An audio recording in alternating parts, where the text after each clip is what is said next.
A ver, César, detrás de mí tengo una playera de un futbolista famoso.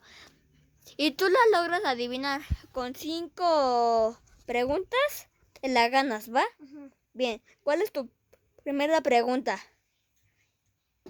¿Es del Real Madrid? Sí, ¿has jugado en el Real Madrid? Ok. ¿Tiene el pelo güero? No, no en muchos partidos, pero sí.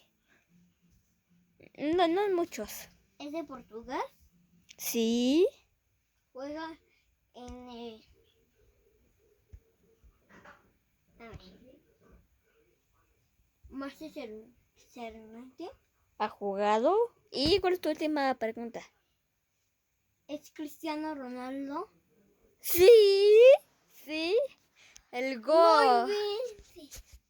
Ahora A ver, enséñala.